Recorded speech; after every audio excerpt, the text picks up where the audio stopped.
Kua arākea no te taniwha a te kāwanatanga i tōna rua. Arā ko ngā paerewa mātauranga e kia nei ko NCEA.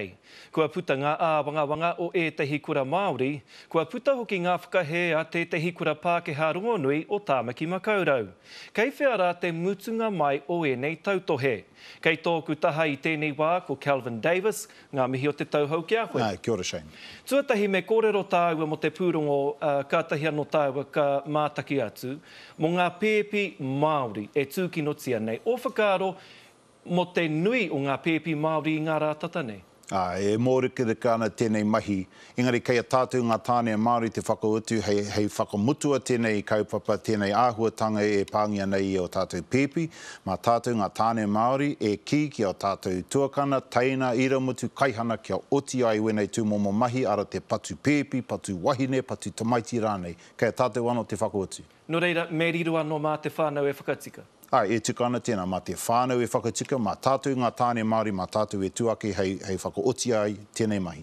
No te mea, ko te mea nui ki ahau, he nui nā kōrero, ne, kei te puta ki waho rā, kua roa tātou e kōrero ana i enei momo take, engari kei te mate tonu a tātou pēpi. E tika ana tēnā, ia tātou e kōrero ana, e mate haere ana a tātou pēpi. Nā reira, me mutu tātou te kōrero, engari me kiki o tātou kaihana, o tātou tuakana taina kia oti ai tēnei mahi.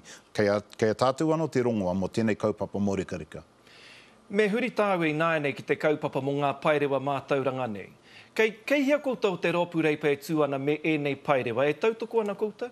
Kei te tautoko mātou i ngā paerewa ara NCA, engari e pukuriri ana hau kia Anne Tolley, hori kau ano ia kia tino puta, kia kōrero, kia tautokongia ngā paerewa, ki te kore ia e whakamāramatia tōna whakapono ki wenei paerewa, me pehea ngā mātua, ngā tamariki, ngā kaiako, ngā tūmaki e whakapono ai ki wenei paerewa. Ko Anne Tolley te rangatira o te ao mātauranga kei roto Aotearoa, mana me tū ia hei whakamāramatia tōna whakapono ki wenei paerewa.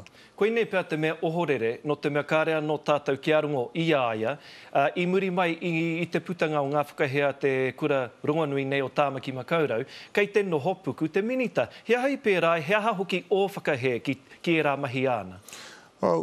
E mātaku anea ki te whakahea i taua kura, e hihi ana ia ki te whakarārata ai taua tūmoaki me te poari, te mea mohi ana ia he rōpū whai mana, he rōpū whai pūtea wenei tangata kei rongi te poari, me he mea ka whakahea ia tērā pia kore rātou e tautokongia i aia. Koia te raruraru e hihi ana ia te whakarārata i a rātou. He taunui tēnei keimua i a koutou, keimua i a reipa. Kei muri koutou i te rōpū nāhi nara e rā kōrero katoa. Kei te haere ake te rā nui o rātana, kei te haere ake koutou? Kei te haere tonu mātua te rōpū reipa ki rātana, mai rāno tātou i tautokongia i taua kaupapa. E pakari tonu ana, te hononga wainganui a mātou me rātou, kei te haere tonu i taua kaupapa. Pehea nei te pakari wainganui a kōrua. Kōrua o reipa me rātana. He pakari? E tino pakari ana, ka kōrero o mātou tūmoaki ki o rātou tūmoaki, kia kite pehea ai te āhuatanga o te whanaungatanga i o wainganui i ngā rōpū e rua, kei te kaha tonu te tautoko o rātana i a mātou, me mātou i a rātou.